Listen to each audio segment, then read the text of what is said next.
সিতুই।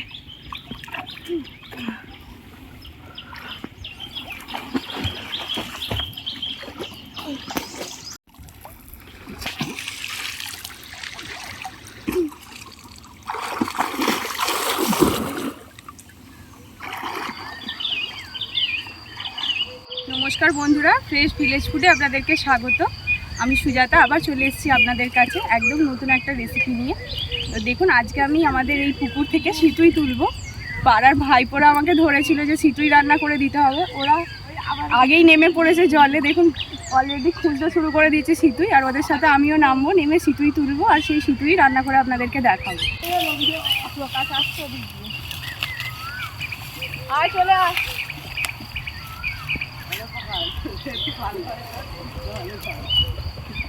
এমি গুগলি যেমন পুকুরের ধারে থাকে, সিতুই একটু পুকুরের নিচের দিক করে থাকে, তাই একটুখানি বেশি জলেই নামতে হবে। কিরে পেয়েছিস একটা? অনেক। কতগুলো?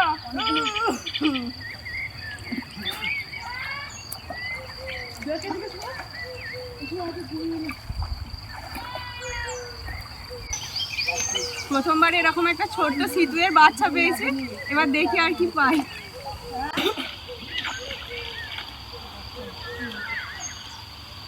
কোনদিকে যাবো?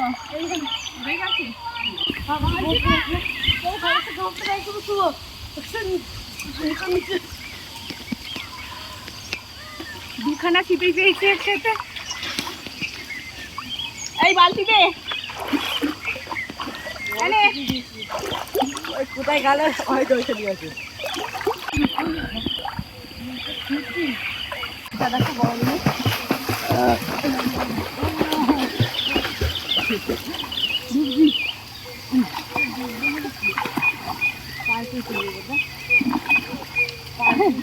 একটা খারাপ একটা ভালো।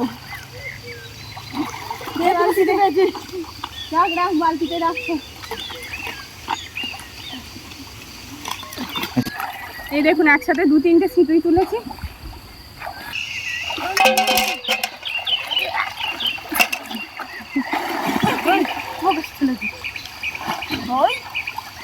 এই গ্রীষ্মকালে সিতুই তোলার যা মজা না, সিতুই তোলার থেকে জলে অনেকক্ষণ ডুবে থাকার মজাটা আরো বেশি।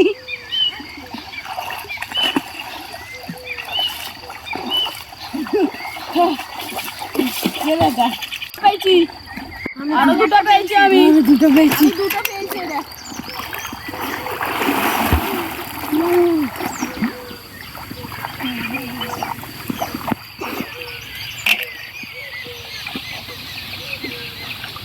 পুকুরের মধ্যেখানে চলে রে।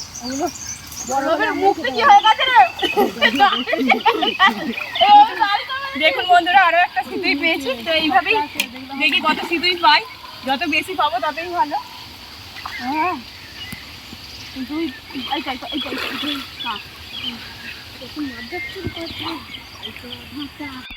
এটা ভালো না, আমি ডাঙার দিকে ছুড়ে দিচ্ছি যাতে পরে বড় হয়। আমার পায়ের উপরে একটা সিতুই আছে। বড় হলে খাবি নাকি? হ্যাঁ, বাচ্চাগুলোকে ফেলে দিবি। হ্যাঁ, একটা সিতুই পেয়েছি, সেটা রেখে দিই। দেখতে দেখতে অনেকগুলোই হয়ে গেছে।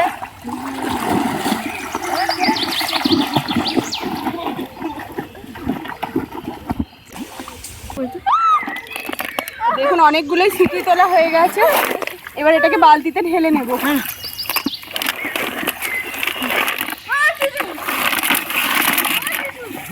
দেখুন, প্রায় 8 বালতি সিতুই তোলা হয়ে গেছে। আর এখানে আমরা জলে এত হুড়িয়েছি, পুরো জল পাঁক পাঁক হয়ে গেছে। মাছগুলো ড্যাঙে ওঠে খেলা করবে এবার।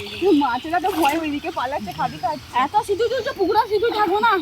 না, বাচ্চাগুলোকে ছেড়ে দিচ্ছে তো থাকে যাচ্ছে। একটা সিতুই আছে পায়ের গোড়ায়। এইখানে একটা খারাপ সিতুই ফেলেছিলাম, দেখো ওটা না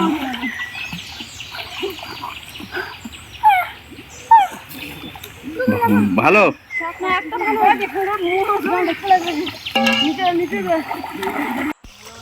ভালো আছে তো।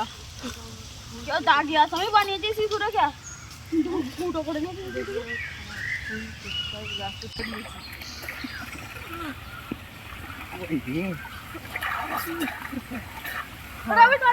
পড়ে গেল।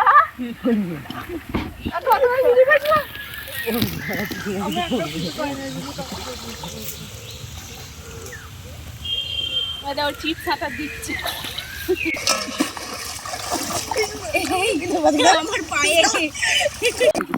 দেখুন, এক গামলি সিতুই তুলে নিয়েছি, এটাতেই অনেকটা হয়ে যাবে। চলুন এবার রান্নাঘরের দিকে যাই। ওই দেখুন, ও আরো 4-5টা সিতুই তুলে নিয়ে, ওরে আর লাগবে না রে, এটাতেই অনেক হয়ে যাবে। চলে আস সবাই, এবার বাড়ির দিকে যাই, তারপর ফ্রেশ ফ্রেশ হয়ে রান্নাটা শুরু করবো। আর ভাইপোরা তো জল থেকে উঠতেই চাইছে না, ওরা আরো কিছুক্ষণ জলে থাকবে।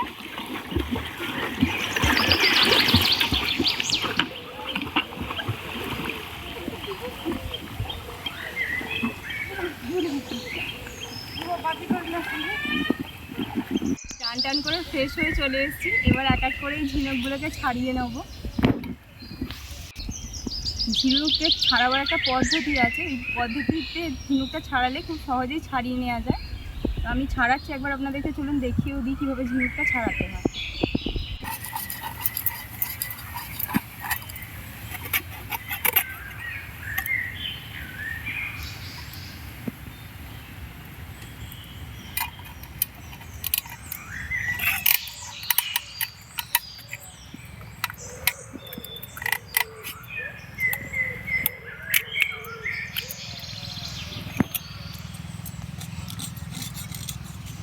ঝিনুকের এই ভিতরের অংশটা নিতে হবে। ঝিনুকের এই মোটা অংশটাকে কেটে বাদ দিয়ে দিতে হবে।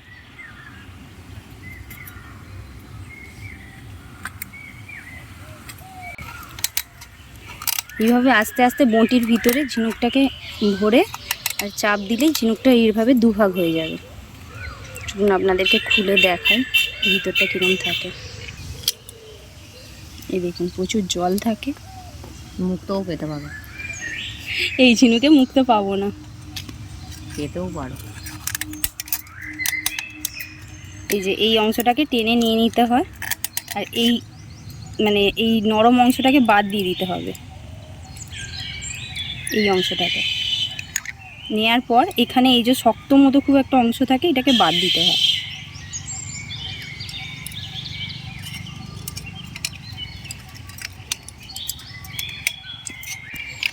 এইভাবেই সব কটা ঝিনুক বেছে নেব। বন্ধুরা, আপনাদেরকে দেখিয়ে দিলাম কীভাবে ঝিনুক বাছতে হয়। তবে আজকাল বাজারে বেছে ঝিনুকও বিক্রি হয়।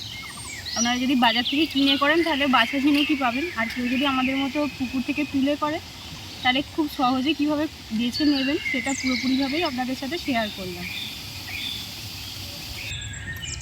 সব ঝিনুকগুলোই ছাড়ানো হয়ে গেছে, আর এই দুটো ঝিনুক আছে। দেখুন, এত ঝিনুক ছাড়িয়ে এইটুকু শ্বাস বেরিয়েছে।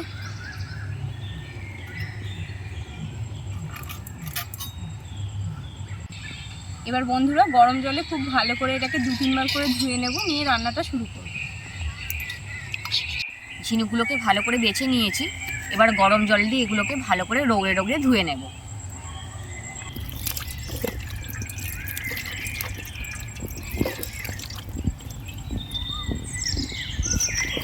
সিতুইটা খুব ভালো করে ধোয়া হয়ে গেছে, এবার রান্নাটা শুরু করব। তার আগে বন্ধুরা দেখে নিন একবার চট করে আমরা রান্নার জন্য কী কী উপকরণ নিয়েছি। 4টে পেঁয়াজ কুচিয়ে নিয়েছি, আদা রসুন বাটা নিয়েছি, 2টো টমেটো, কাঁচা লঙ্কা, ধনেপাতা আর রান্নার জন্য সর্ষের তেল। এছাড়া গুঁড়ো মশলায় নিয়েছি লবণ, হলুদ, লাল লঙ্কা গুঁড়ো, কাশ্মীরি লঙ্কা গুঁড়ো, জিরে গুঁড়ো, ধনে গুঁড়ো, গরম মশলা গুঁড়ো, আর ফোড়ন দেওয়ার জন্য নিয়েছি জিরে আর শুকনো লঙ্কা। ঝিনুকের মধ্যে প্রথমে নুন হলুদ মাখিয়ে নেব।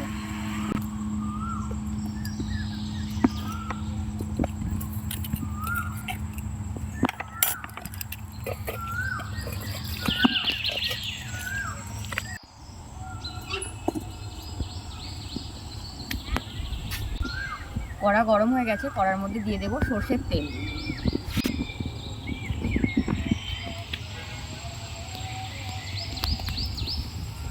তেলটা গরম হয়ে গেছে, তেলের মধ্যে ঝিনুকগুলো দিয়ে ভেজে নেব।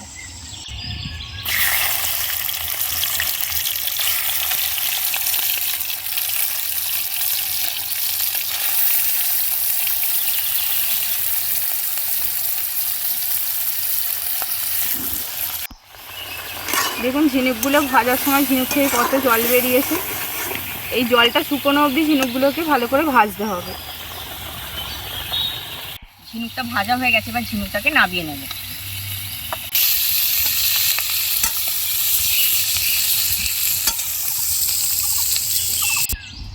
এবার ওই কড়াইয়ের মধ্যে আরেকটু সর্ষের তেল দিয়ে দিচ্ছি।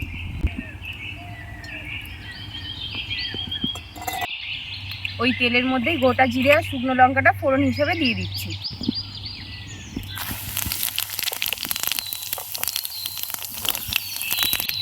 ফোড়নটা ভাজা ভাজা হয়ে গেছে, এবার ওর মধ্যে দিয়ে দেবো পেঁয়াজ কুচি।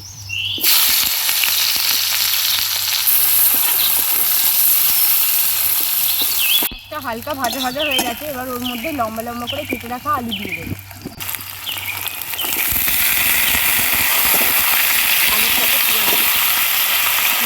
পেঁয়াজের সাথে আলুগুলোকে একটু ভালো করে ভেজে নেব। আলু আর পেঁয়াজ খুব সুন্দরভাবে ভাজা হয়ে গেছে, এবার ওর মধ্যে টমেটো কুচিটা দিয়ে দেবো।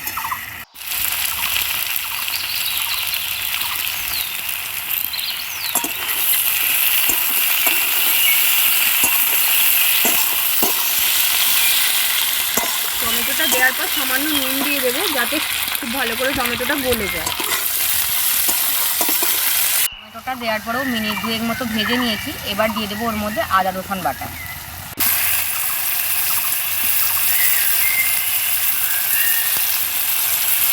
আদা রসুনটাকে দিয়ে 2-1 মিনিট মতো ভেজে নেব।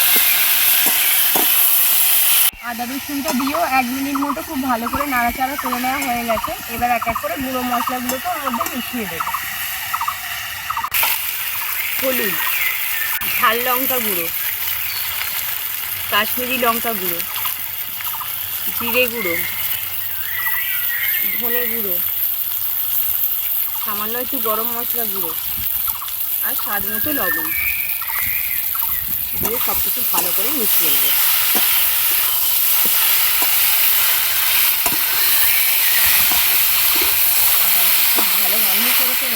একটু মশলা দিয়ে ভালো করে কষিয়ে নিয়েছি। এবার ওর মধ্যে মিশিয়ে নেব আগে থেকে ভেজে রাখা ঝিনুকগুলোকে।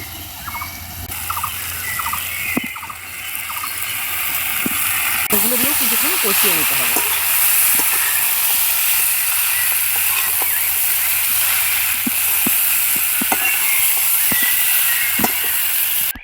সব মশলার সাথে ঝিনুক খুব ভালোভাবে কষিয়ে নিয়েছি। এবার ওর মধ্যে 2টো গোটা কাঁচা লঙ্কা দিয়ে দিচ্ছি। আর দিয়ে দেবো পরিমাণ মতো জল।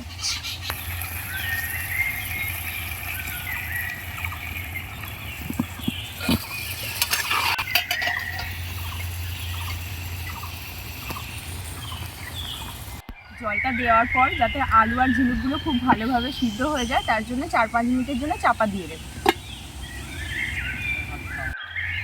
আজকে আপনাদের সাথে বন্ধুরা খুব স্বাস্থ্যকর একটা রেসিপি শেয়ার করলাম, আর খেতেও কিন্তু দারুণ হয়।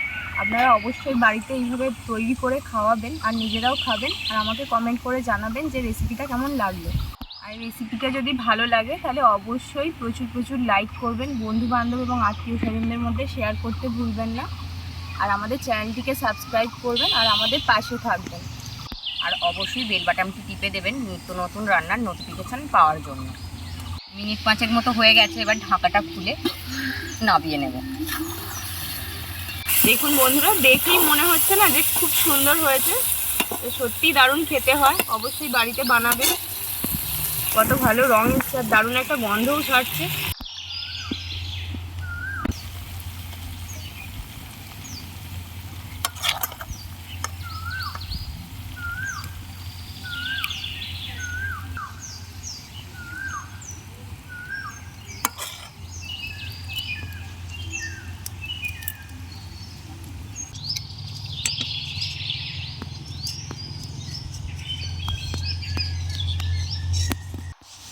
আজকের মতো এই পর্যন্তই বন্ধুরা। ভালো থাকুন, সুস্থ থাকুন আর আনন্দে থাকুন। অন্য কোনো রেসিপি নিয়ে আবার চলে আসবো। ভালো থাকবেন।